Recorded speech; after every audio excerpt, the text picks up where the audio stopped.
Hey everyone! Before we dive into this unbelievable story, I want to know, where are you watching from?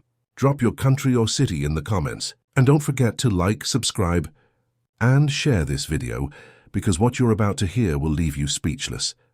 The glass tower rose above the city like a blade of silver cutting into the morning sky.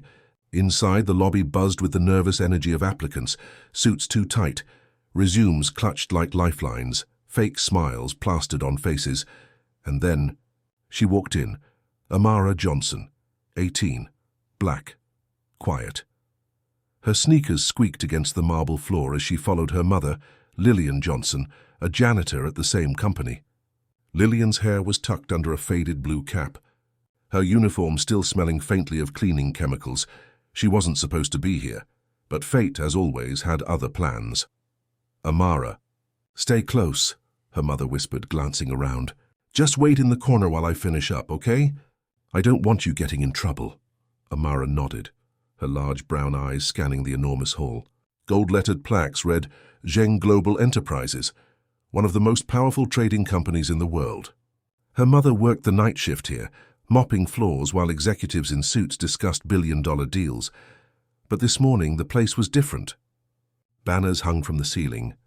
Executive Cultural Exchange Event, and a group of Chinese investors was expected to arrive any minute. And at the top of that corporate mountain stood one man, Richard Zheng, CEO and founder, a self-made millionaire, half Chinese, half American, and known for two things: ruthless ambition and an ego the size of his company. The twist of fate. Lillian was wiping fingerprints off the glass doors when a tall man in a navy blue suit barked, "You there! Where's the catering staff? The investors will be here any second." She jumped, nearly dropping her rag. Sir, I'm just—" But before she could finish, the elevator doors slid open. Out stepped a group of men and women, the investors, speaking rapidly in Mandarin. The executives looked panicked. Their translator hadn't arrived yet. "Sir, the interpreter's stuck in traffic," one of the assistants whispered to Zheng. Zheng sighed, exasperated. "Great. Millions of dollars on the line and no one here speaks Mandarin?" Amara, sitting quietly near the reception desk, tilted her head. She understood every word they were saying. Her heart skipped. She had learned Mandarin years ago, online videos, language apps, and endless nights studying while her mother worked overtime.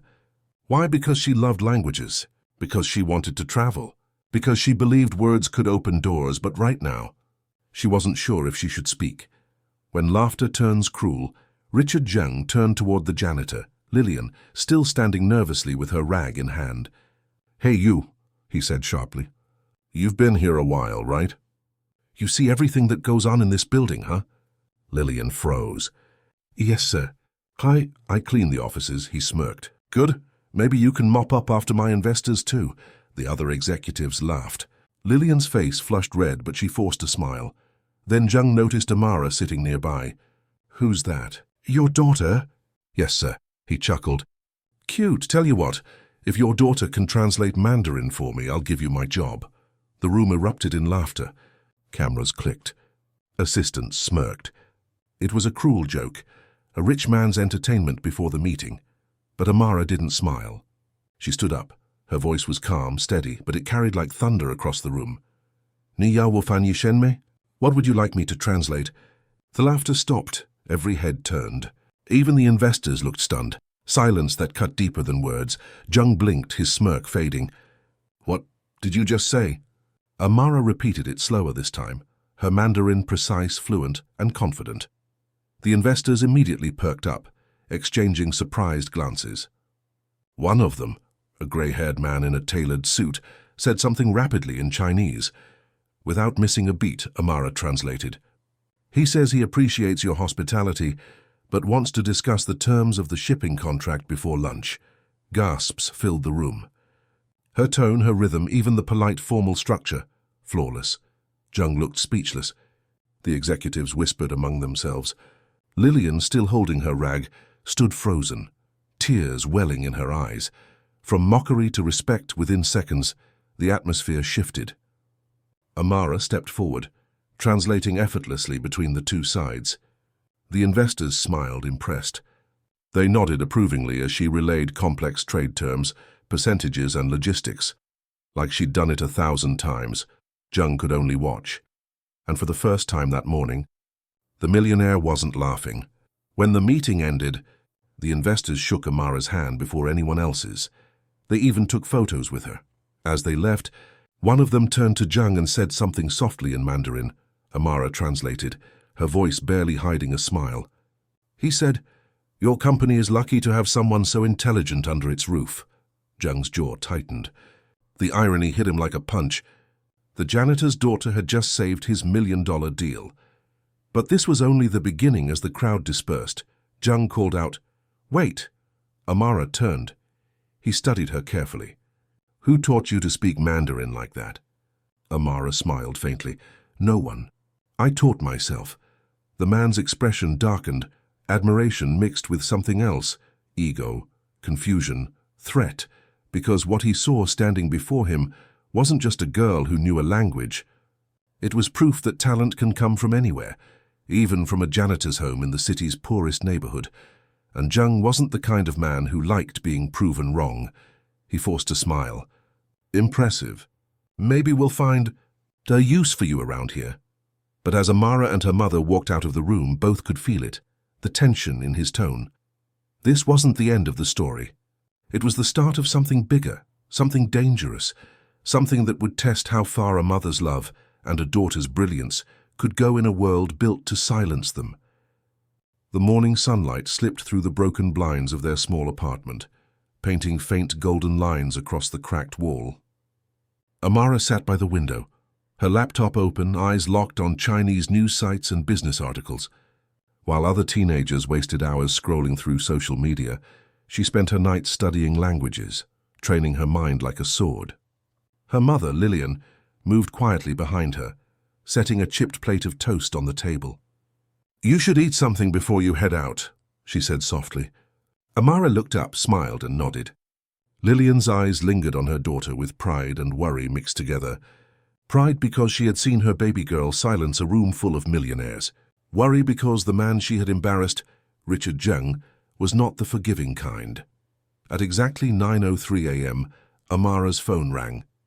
The screen flashed an unknown number. She hesitated, then answered. "Miss Johnson?" came that calm, cold voice. It was him. "Mr. Jeng," she said cautiously. There was a pause before he replied. "I've been thinking about yesterday. You surprised me." "I don't like surprises, but I respect competence.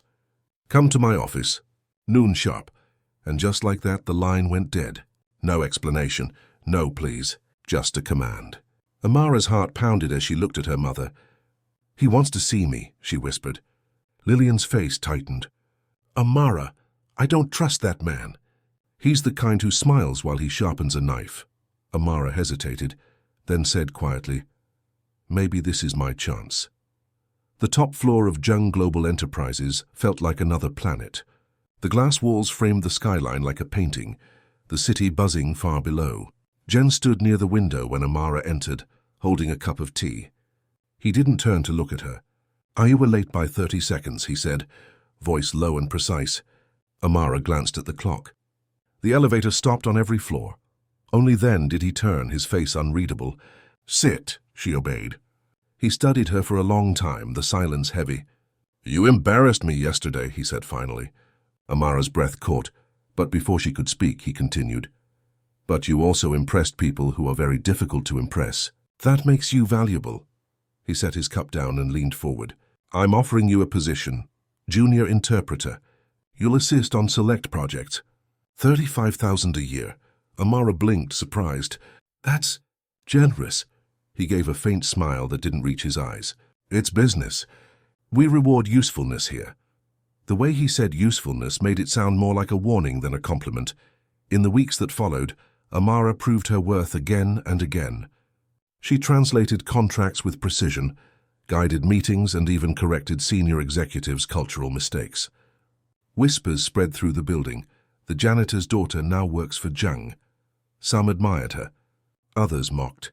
But Amara ignored the stares, focused only on her work. Still, something about Jung's behavior bothered her. He watched her too closely, spoke to her with calculated calmness, and never once said thank you. One night, As she was leaving late, Amara heard voices echoing from the conference room. The lights were dim, but through the glass wall she could see Zheng and two men in suits, speaking rapidly in Mandarin. She shouldn't have listened, but she did.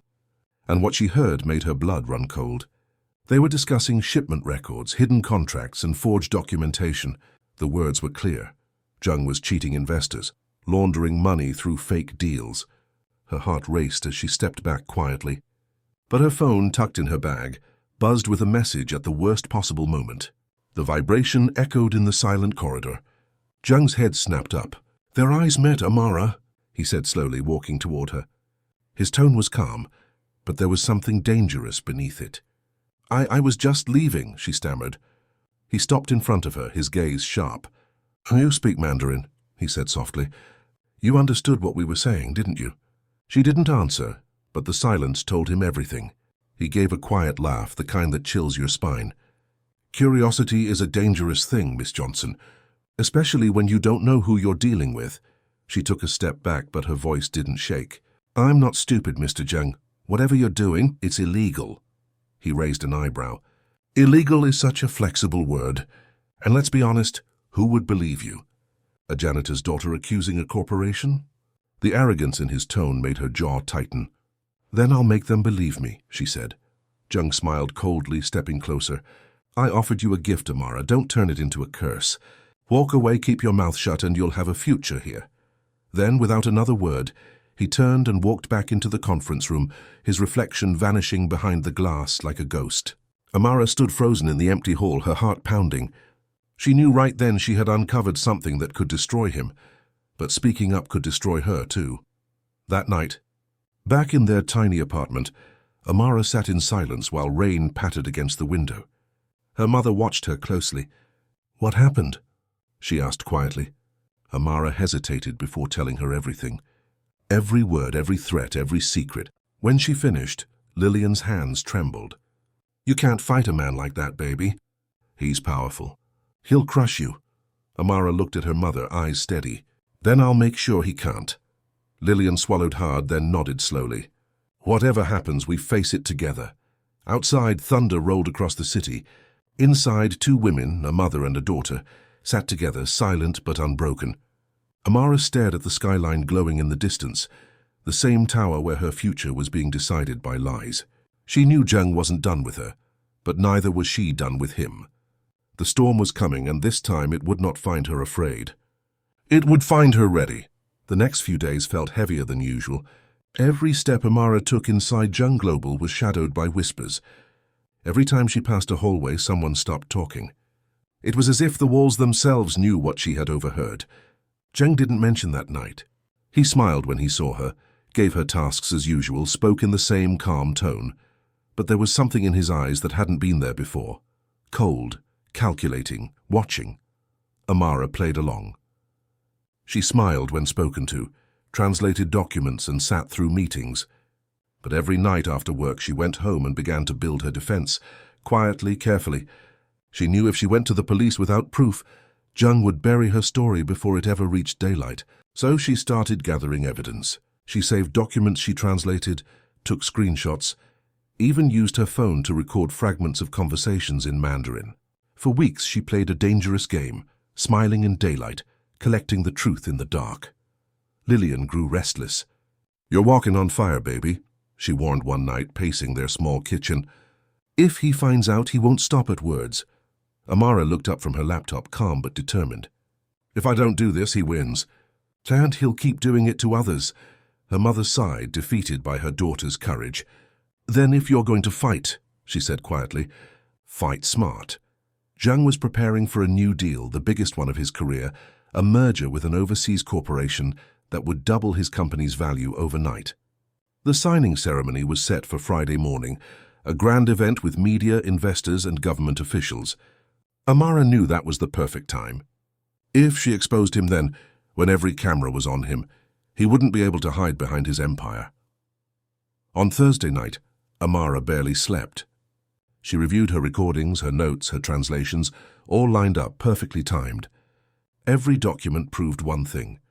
Zheng had been forging trade reports to inflate company profits while pocketing millions through shell accounts. She had everything she needed, but one mistake could destroy her life. As dawn broke, she whispered a prayer, grabbed her mother's hand and said, "No matter what happens today, I'm not backing down." The company lobby was packed with people when she arrived. Journalists set up cameras, investors smiled for photos, and banners draped from the ceiling read Zhang Global, the future of international trade. Amara stood to the side.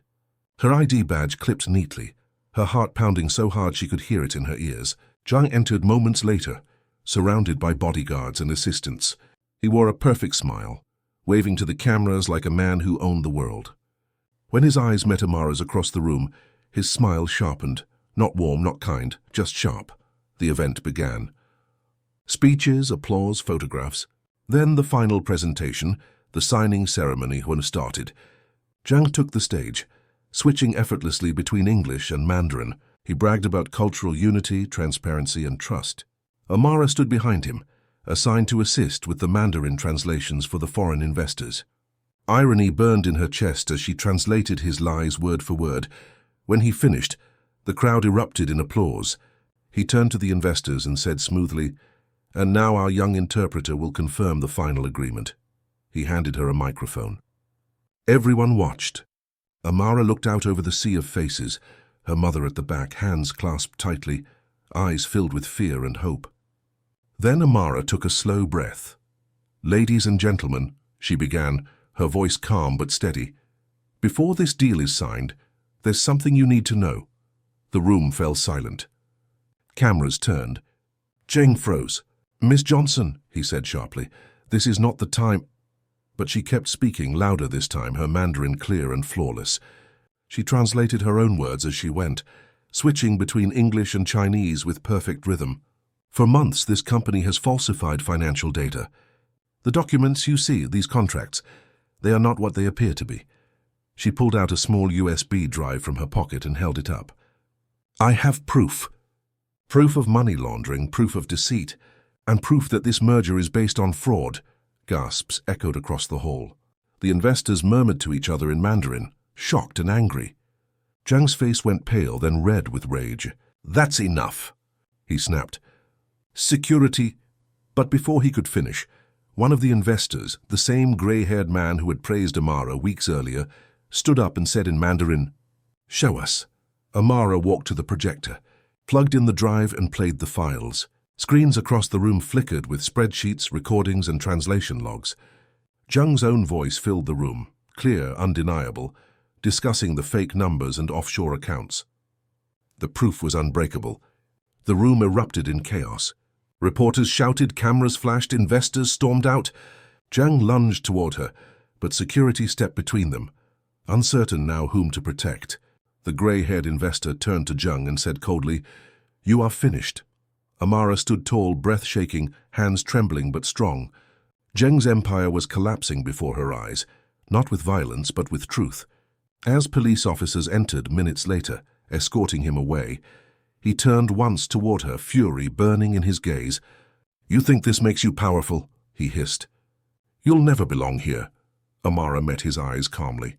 "Maybe not," she said, "but at least I belong to myself." The next morning, the story was everywhere. Janitor's daughter exposes corruption inside Zhang Global.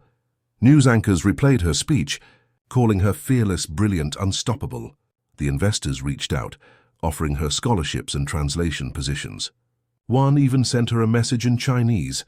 Truth is the strongest language. Back in their small apartment, Lillian hugged her daughter tightly, tears slipping down her cheeks. "So you did it, baby," she whispered. "You did it." Amara smiled through her tears. "We did it, Mom." Weeks later, she stood at the window again, looking at the same skyline that once intimidated her. This time it looked different, smaller somehow, less impossible. Her future wasn't behind those glass towers anymore. It was in her own hands.